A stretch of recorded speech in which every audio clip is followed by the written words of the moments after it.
Sai Ram, I cannot really qualify myself as devoted as many of you people. All along, perhaps, my thinking has not left me. I keep hearing for Sadgurus, we have to submit ourselves, surrender ourselves. I do not know whether I could still do this, but the first time, I must say, I saw Swami in 1967. That was the time Swami was touring a number of villages of Andhra. That was the early part of his life, his starting of his preachings. By that time, my mind was enough poisoned because the general impression in Andhra around that time, 1967, was Swami expects only women to serve him. Second, people consider him as the God. Both these things were not very happy conjectures to me. So that day, Swami came to the village where my in-laws were there. I was married by that time. It was very hot and people were, at least in hundreds and thousands, were there waiting for Swami. He was supposed to come at 11 o'clock. Even at 1 o'clock, he did not turn up. My inner feelings against him were rousing. But anyway, finally, we heard Swami came at about 1 o'clock. That time, again, he went straight to the village Munsaf's house rather than coming to the public. That again made me to think, what is this? What sort of Swami he is? But with all that, friends, when Swami came to the assembly point, the way he moved up the stair, there is a staircase, some sort of podium was made almost 10, 12 feet above the ground level. He climbed the stairs in such a way as if he was flying on that. I could see that. I could feel this. When he started speaking just as a devout Hindu or as a great Hindu. I mean, as a person, keep talking that we have such a wonderful religion, wonderful traditions. Why are we not promoting them? So that made me to realize that he's not calling himself God. He's talking of common, good things. So my impressions changed anyway. I leave it at that. Again, the second time I came across him was in 1974. By that time, I was already a police officer in Delhi. He used to visit golf links, Mr. Sohanlal's place. So that happened to be in my jurisdiction. We laid some police arrangement. They requested we made some police arrangement. And when we laid that, Delhi culture is the moment any VIP, any important thing is there, people approach us, come some special interviews and all.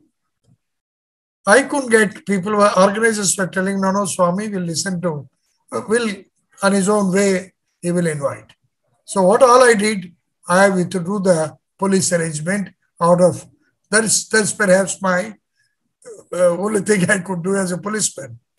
So very soon I got a message and I was told, why are you so angry? Anyway, I was again taken to Swami. I said, Swami is fine, but I had to also keep up my position. Well, friends, that is how things moved on. The first visit of mine was to Puttaparthi in 1977. When me along with the family went there, that was the time Swami talked to me. He said, how is life in Delhi? I said, I thought somebody may have prompted him. I'm coming from Delhi. As I'm telling you, constantly my mind was working. How is this? What is he? Is he so great? That's what. So he finally asked me, stay here for 2-3 days. I said, no, Swami, I have my plans. I have to go. I moved out. Well, friends, the most important thing happened subsequently, of course. I was abroad. Most striking thing to me was in Philippines or in Australia, wherever there was bhajans, people were extra attentive. They used to write the complete music out on a board and they were trying to practice, come and sing in the Tutti Putti Telugu. That's a language, my mother tongue also. So many of them were asking me, why don't you teach us? Teach them Telugu. So all these things made me to think, oh, here is somebody who is revered by so many people, but whereas I'm still critical of him.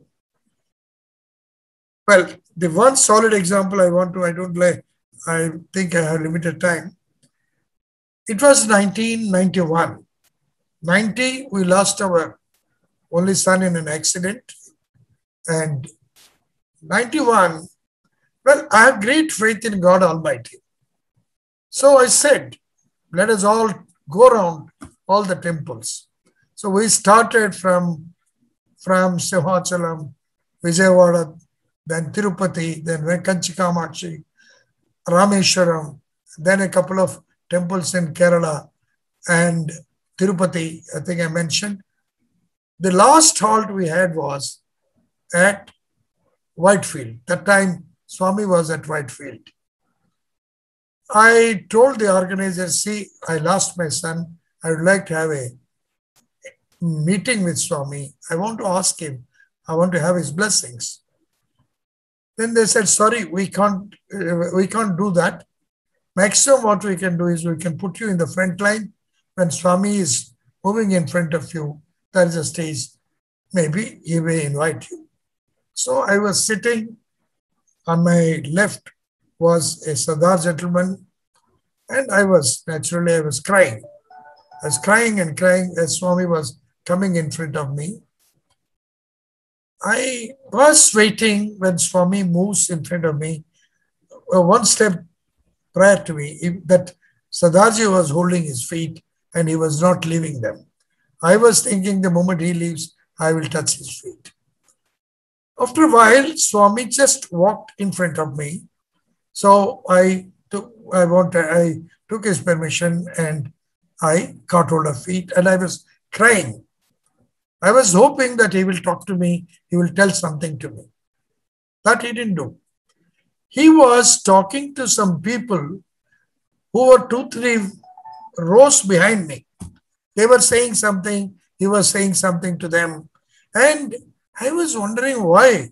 When I'm crying, sitting in front of me, he was not listening to me. He was not even thinking of me.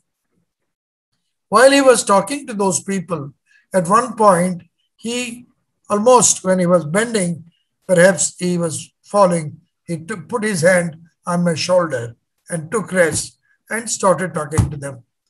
All this was happening.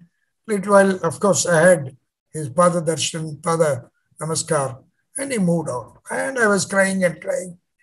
All the people there, they all came, rushed to me. Oh, you are very lucky. Swami had put his hand on your shoulder and you are the luckiest man. What lucky, I lost my son. Swami was in front of me, but he did not even talk to me. Subsequently, after a while, I came to know the people with whom Swami was talking. After a while, it is all revealed that, see, some girls went to Puttaparthi for Seva. After their 15 days of Seva, they were coming to take darshan of Swami in Whitefield. You all know Whitefield, Puttaparthi, at least 2-3 hours. So they must have got up very early. They got into a tempo and they were coming.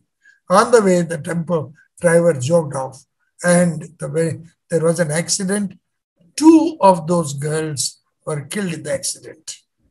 So the rest of the people were reached there and they were telling Swami what was happening. Swami was telling him, because I was just confined to my own thinking. So it was the conversation going on and he was consoling them. Then it dawned in me, after all, my son, he was also extra critical. My daughters will bear me out that he was always saying, what is that? Why are you people worshipping this man? So such a boy died in an accident, and here are two girls who were so devoted. They were there. They wanted to. They could not get a reach here and died on the way. So that gave me next 5 days. Me and my wife we were there.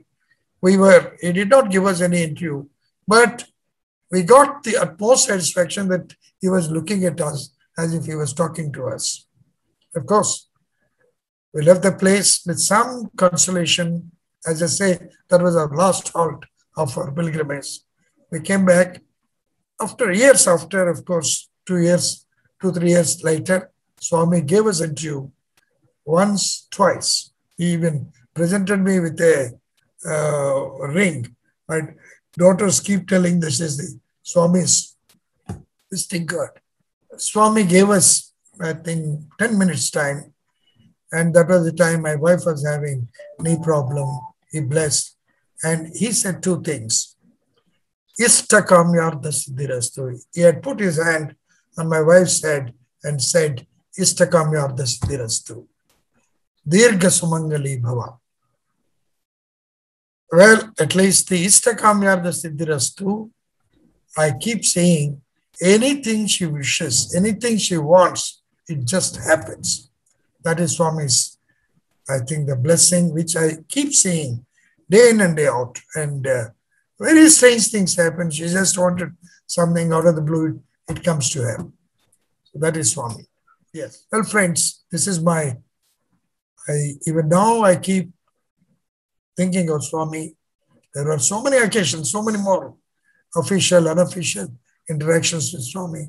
The last I could see Swami was in 2011, Mahashivratri. Perhaps 1 or 2 months thereafter, he had his samadhi. So, numerous occasions, and he's a great man, he's a great soul. He has given us strength. He continues to perhaps give us strength. And I'm very happy that all of you are very devoted, very committed, and thinking of him. And I do think of him. Sai Ram.